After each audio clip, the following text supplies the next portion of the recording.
Man, this is a lot harder than I thought it would be. I thought it would just kind of roll off the tongue, but this is difficult to talk about. Um, there is such a stigma around mental health that it's built up in my mind to be this thing that is weakness.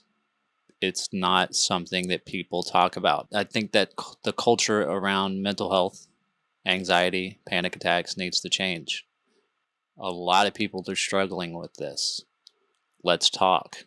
Talk to someone. Seek professional help. I mean, talk to friends and family that will listen, but also seek out a therapist. Seek out someone uh, that specializes in panic attacks and anxiety, not just a one stop shop therapist, but someone that specializes in this specific area. This is going to be me talking about how I manage my own anxiety and panic attacks. But I feel like I'm at a point where I'm just now really learning and grasping how to do that. It's taken me a while even to feel like a beginner of being able to manage this thing. I think I still have a long way to go. Maybe we'll check back in at some point and um, see what new tools that I've come up with. But for now, I'm just going to share how I manage my mental health, and um, what works for me is not going to be what works for everybody. So, maybe this stuff will help you, maybe it won't. I hope it does.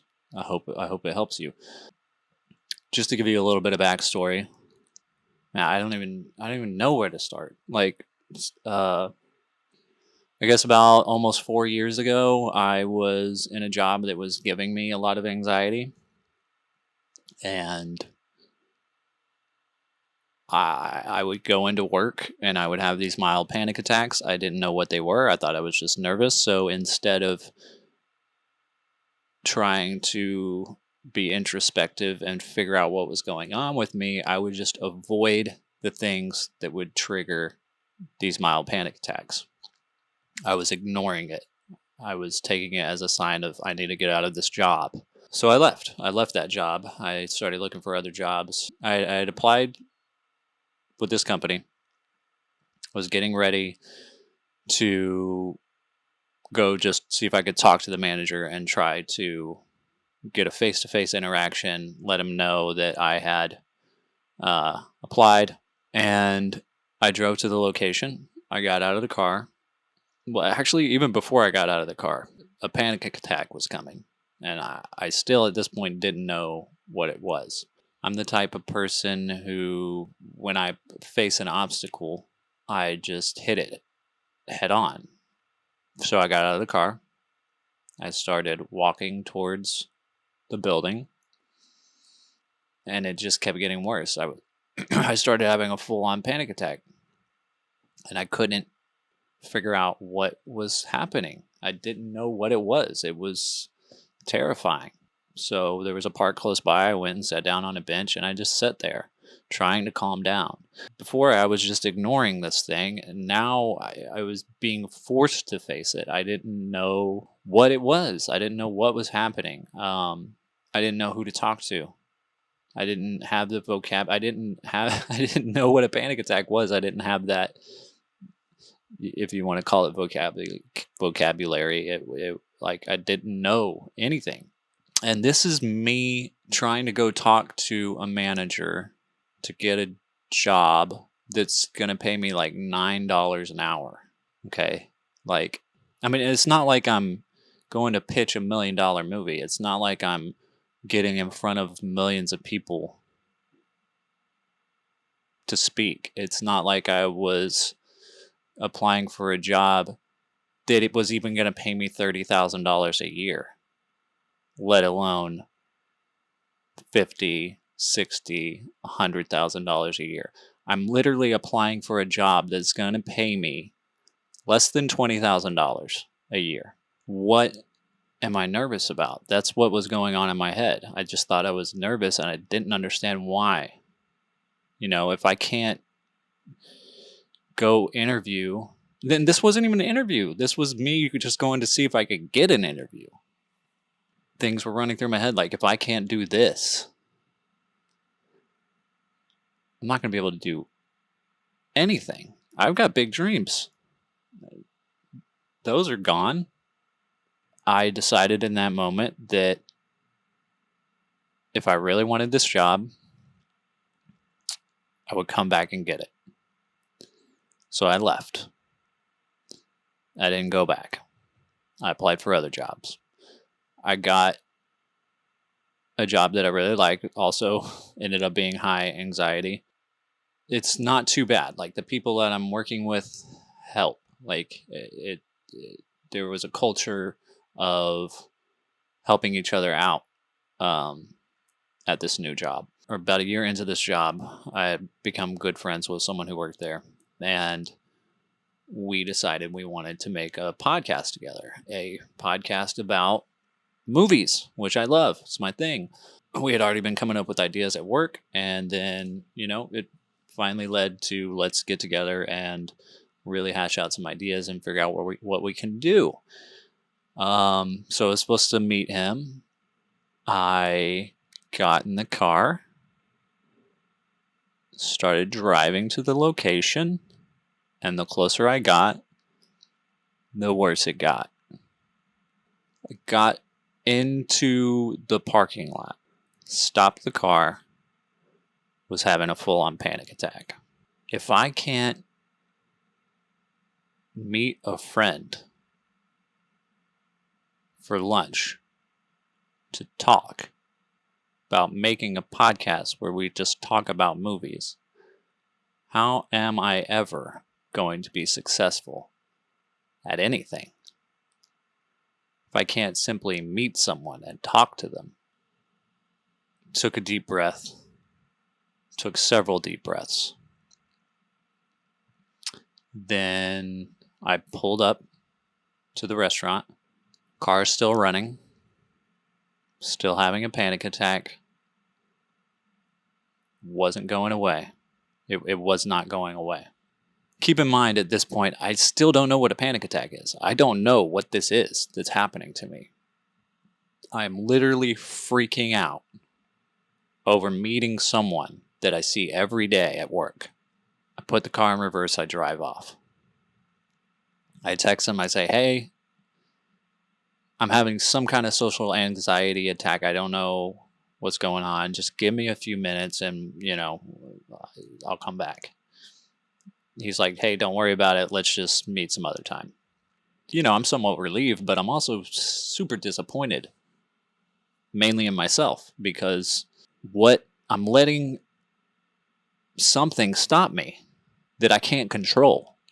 Something is physically stopping me from doing things that I want to do, and I have no control over it. Here's the thing.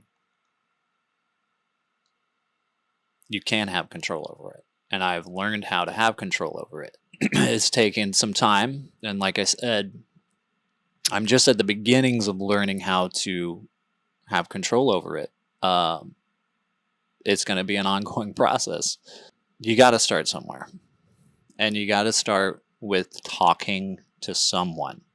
I mean, it took me a while to even talk to anyone.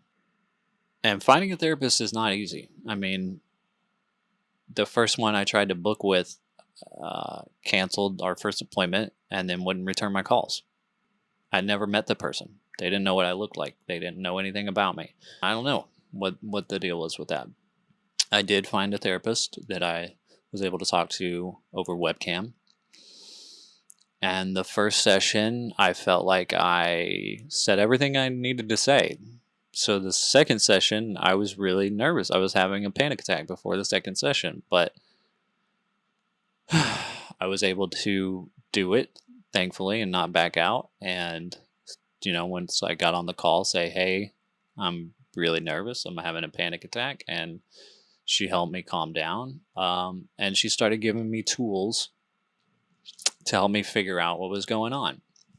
And besides the tools that she first started giving me, just doing a lot of the work you end up having to do on your own. It's not just sitting down with a therapist saying, "Hey, I'm having panic attacks," and then them saying, "Do this." That's not how it works. You have to figure out on your own, with your therapist, what is going on with you. And it wasn't until I started meeting with someone once a week that I was able to really start keeping track of the things, of when I was having a panic attack and the things that were possibly triggering these panic attacks. And by starting to keep a tally of like when, where, why these things are going on, do you start to connect the dots and figure out, oh, maybe this is what's going on. Maybe this is why I'm getting nervous. I mean, it sucks. I mean, it's not, if you want to get better, it sucks trying. Like, it's not an easy thing to do. And I'm not trying to give self-praise or anything like that here. I mean, I still feel like I have a long way to go. I'm not anywhere near where I want to be. But, I mean, for example, me and that friend started that podcast. There's 6 episodes out. And I am proud of myself for that. I mean, there's probably more to say on some of this stuff, but you came here for some tools. You came here to learn how I manage. Here's how I do it. There's a few different things that help, okay? For me, my anxiety, I feel it like right here in my chest. And drinking super cold water helps to ground me. And when I mean like super cold, I mean as cold as I can get it. I will take a big glass, I will fill it up with ice, I'll put some water in it, and the ice will kind of settle a little. Pack more ice. I get as much ice in a cup as I can. And there ends up being just like not much water. But I get it as cold as I can. And I keep it with me. Because drinking cold water, it like grounds me. It brings me to reality. For one thing, you gotta figure out what it is that triggers your anxiety or panic attacks, and prepare. Preparing is a big one. Like, and you're not gonna figure this out until it's trial and error. Like, there's been trial and error with figuring some of this stuff out. Deep breaths helps, but preparing, like, I had this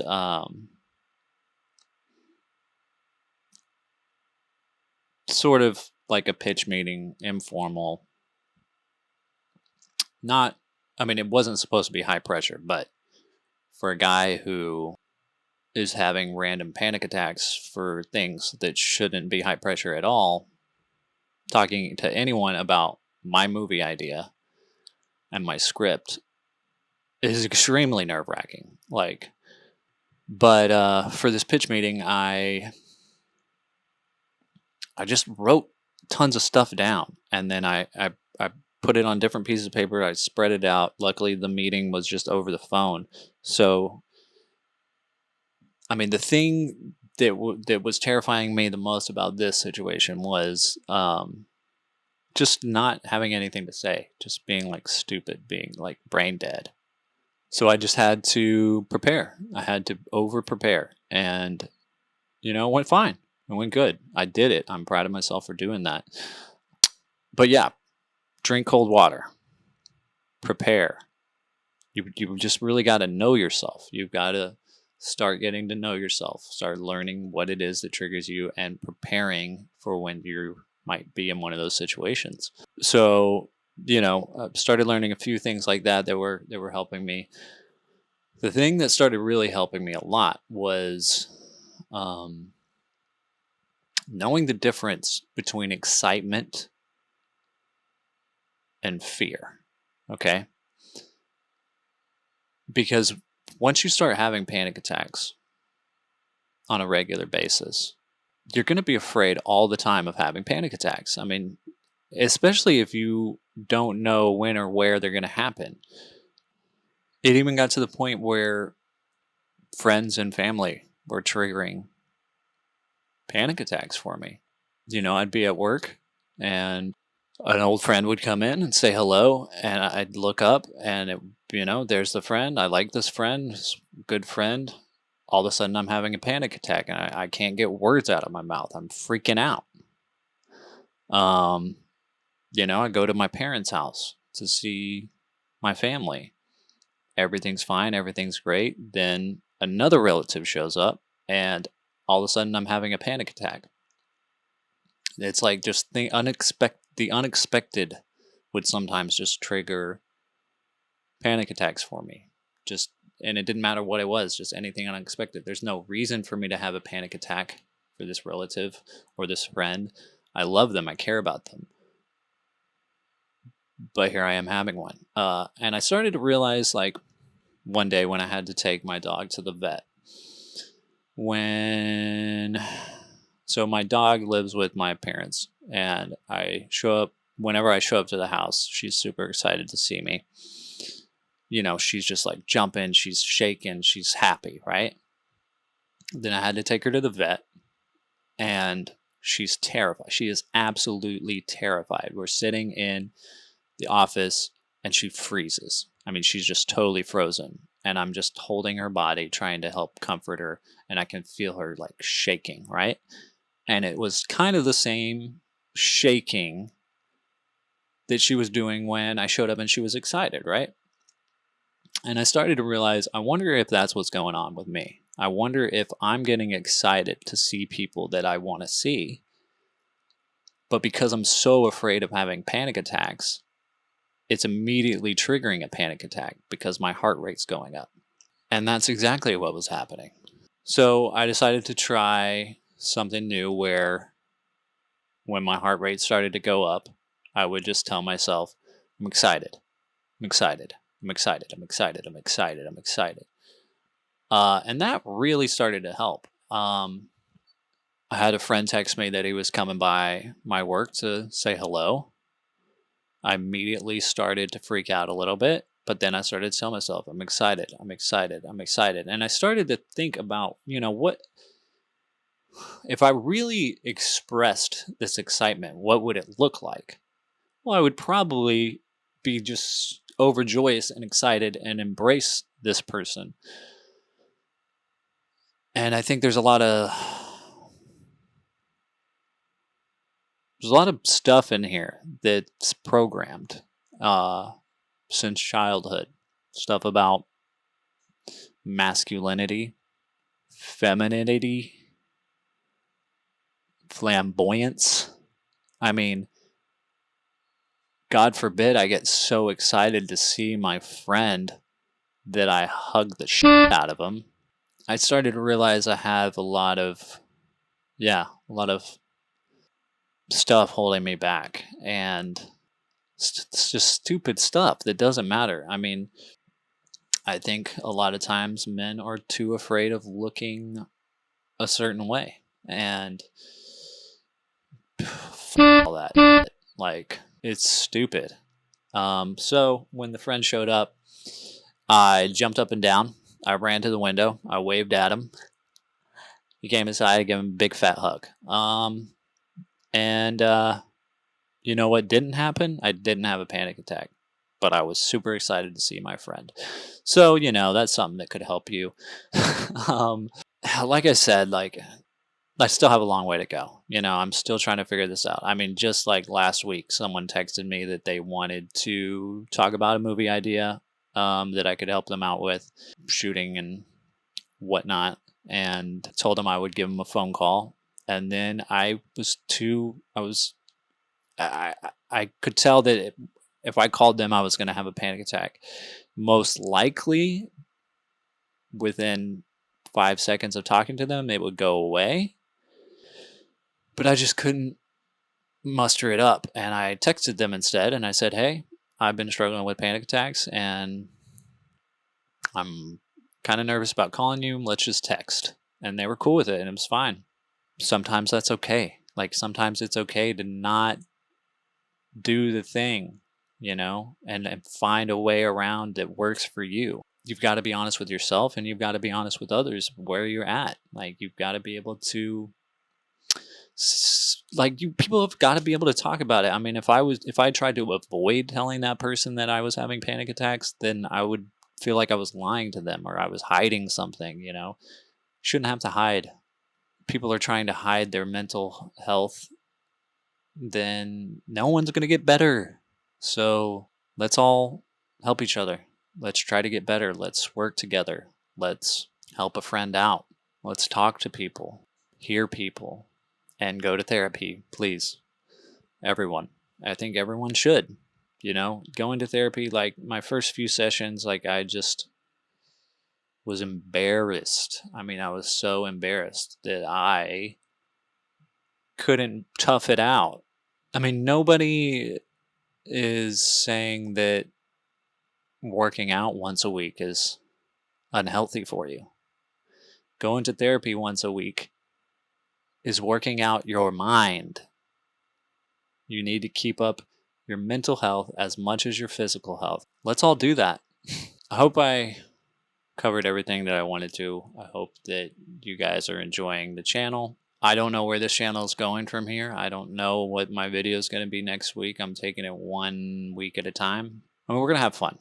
I'm going to have fun. Like, this is going to be fun. It's not always going to be, like, dark. I mean, not that this is dark, but that's the other thing. It's, like, something dark that we should nobody talk about, just some bullshit. Thank you for watching. Thank you for being here. Thank you for listening. Let's talk about this stuff. Leave me some comments. Tell me what... You go into as much detail as you want to. Just let me know. Like, you can just say, hey, I'm there with you. Please like and subscribe, and let's get into it next week. Thank you, everybody who subscribed after the first video. And I'll see you next week, okay? Peace.